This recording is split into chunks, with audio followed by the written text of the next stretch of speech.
Ethics and the Principles of Environmental Education.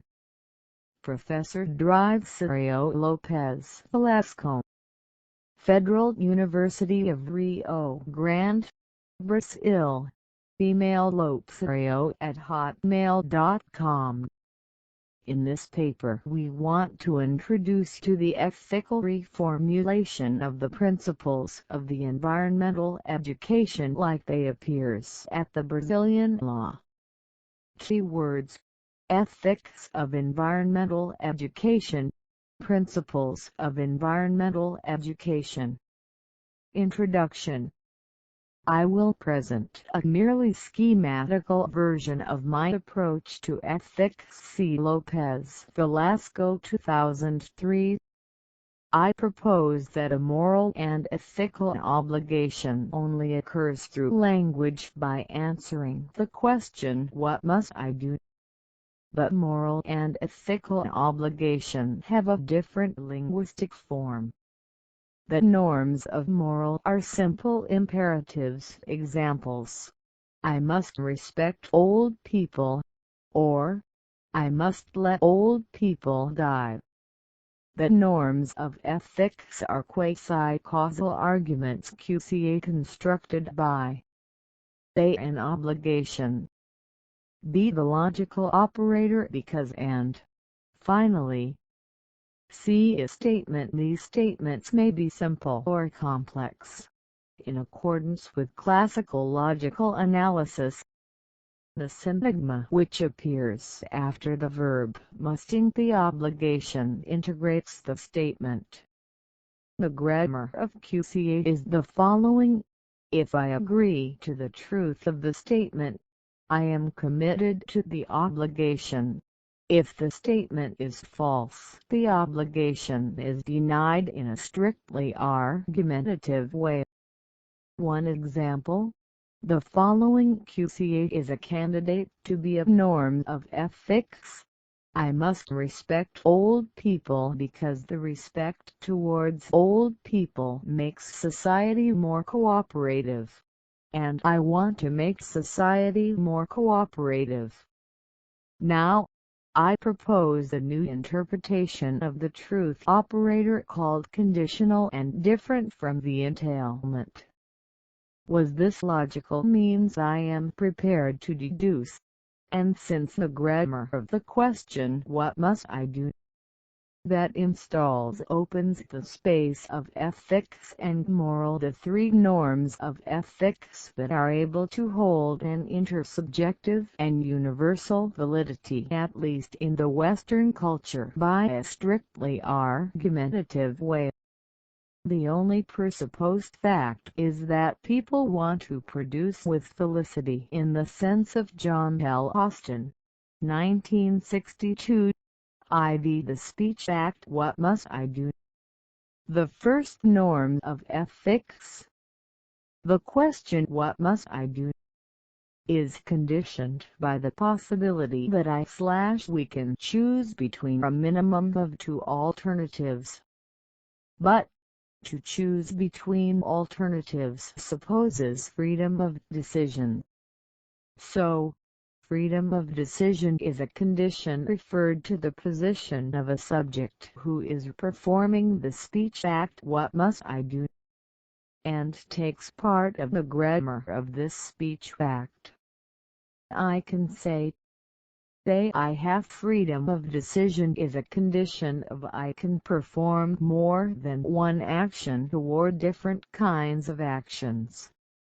The I can't perform more than one action toward different kinds of actions is a condition of I ask the question what must I do. C. And because the conditional operator respects transitivity property, so is a tautology. I have freedom of decision is a condition of I ask the question what must I do. D. I want to ask the question what must I do. In a happy production of this question, in the sense of Ust in 1962, then, I have deduced the first norm of ethics. I must ensure my freedom of decision because I ensure my freedom of decision is a condition of I ask the question what must I do?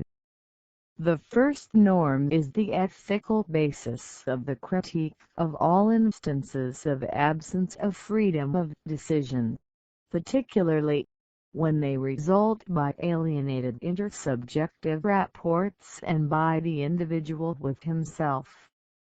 So, this norm is the fundamental ethical one because it is deduced from the grammar of the question which installs the ethics, and it is too a deontological normative principle which operates like a basis of the critique and the essays to historical surmounting of the absence of illusion of freedom of decisions. The individual who accepts/wants to produce a happy instance of the question what must I do is implicitly committed to the obligation established by the first norm. If the person later discovers that his/her freedom of decision is limited, he/she will rediscover this obligation in its historical dimension as a self-obligation that commands to struggle for the surmounting of these limitations. But, given the human condition that is the social condition and wicked by the idea discovered by Freud, we could say that never an instance of the question what must I do will be entirely happy, but at the same time we have to say that this question is the place of the instauration/confirmation of our commitment to our freedom of decision and our commitment to the struggle to get this freedom. The second norm of ethics. Now, the question is the individual freedom of decision, established by the first norm, unlimited? Inspired by Carl Otto Apel 1973 and by Oswald Ducrot 1972, I propose that the grammar of the speech act of questioning includes the next two principles as conditions of its felicity. The individual who asks a question believes that the individual who is his/her destinator will answer saying what he/she believes is the truth or the right. The individual who puts forward the question assumes with this speech act an attitude of collective and consensual search of the truth or of what is right. Note that the violation of some of these two principles is possible, but in this case the speech act of the question shall be affected by a infelicity, in the sense of Ust in 1962. I had supposed to that, when a question is put forward at the ethical level, the answer must be accusatory. On this basis, and assuming that somebody who makes the question what must I do is opening by means of this speech act the interlocution with everybody who understands this question, comes the second norm of ethics. I must in consensus search for an answer for each case of the question what must I do, because I in consensus search for an answer for each case of the question what must I do is a condition to the question what must I do is happy. This norm puts the limits to my exercise of my freedom of decision, established by the first norm of ethics. I think that people who defend the dissent against the consensus are confused. At first I remark that the fact of writing the paper about the importance of dissent is a very good proof of the importance of consensus, because the individual who writes this paper wants to create consensus with respect to the importance of dissent. The simple opposition of dissent against consensus seems a performative contradiction, saying, make the contrary of the illocutionary content of the produced speech act, like in the case of somebody who commands "don't obey me." Consensus and dissent are in a dialectical relationship. I search consensus because I am in dissent, and dissent is transformed in consensus by argumentation. But specially in the case of the norms of ethics, consensus 7s is always provisional consensus, which can be transformed into dissent at any time, when the statement of the norm in the QCA is false by the argumentative discussion. So, there is not a real problem in the supposed problem J-Virgin Habermas of the difference between factual and legitimate consensus. Each consensus is always a provisional consensus. The norms of ethics are historical, and history is always open. But the second norm confirms the first one in the sense that we must fight for a social environmental order in which all persons are to be free as much as possible in their decision taken via consensus, created and recreated at any time by an argumentative discussion. The third norm of ethics, which are the conditions for the existence of the question "what must I do?" First, it must exist the speech act of questioning. But, for the existence of this speech act the existence of a human language is necessary, therefore the human being is necessary. But, what characterizes the human being? Language not include, because we want to avoid the vicious circle. We can answer with Karl Marx's work. Work is an interaction between that part of nature that human being is, and the rest of nature, through which human beings are in the activity of their historical self-production. Work supposes the nature in its three components: the subject human being, the object, and the instrument, both natural beings, directly or indirectly. But, what kind of nature are we referring to? The answer is, to a healthy nature where work is sustainable, which is a condition for the survival of human beings. Now I can propose the argument. First premise: nature is healthy from a productive point of view is a condition of I am a human being. Second premise: I am a human being is a condition of I ask the question what must I do? Conclusion: the nature is healthy from a productive point of view is a condition of I ask the question what must I do? At this argument I can associate the argument's formula P is a condition of Q and Q is the condition of R, so P is a condition of R. And this formula is correct because the correspondent sentencial formula is a tautology. So, we have found the third norm of ethics. I must preserve the healthy human and non-human nature from a productive point of view. Because I preserve the healthy human and non-human nature from a productive point of view is a condition of I ask the question what must I do? I want to say that perhaps this norm is not the final answer in the environmental ethics because it contains a very clear utilitarianism over nature. But, I think that this norm is a minimal basis to have an argumentative ground to the vital activity of preservation-regeneration of nature, making part of the struggle for a social and environmental order in which this attitude should be participant at all times of our economic production. The principles of the environmental education in the Brazilian law.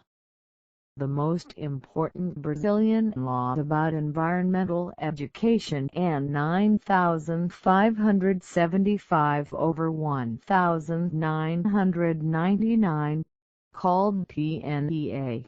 National Policy of Environmental Education established 8 principles. The humanistic, holistic, democratic and participant view. The conception of an environment in total, considering the interdependence between the natural environment, the socio-economic environment and the cultural environment directed to sustainability. The pluralism of ideas and pedagogic conceptions, with an approach of inter, multi and transdisciplinarity. The interlinks between ethics, education, work and the social practice. The guarantee of continuity and permanence of the educative process. The permanent and critical evaluation of the educative process. The articulate approach of the environmental questions at local, regional, and global level. The acceptance of and the respect to the individual and cultural plurality and diversity. Ethics and the principles of environmental education. The 3 fundamental norms of ethics are the grounds of environmental education. We propose to apply these 3 norms to the first principle of environmental education defined by the Brazilian law PNEA. Reformulating this principle like a quasi-causal argument QCA. So it appears like this.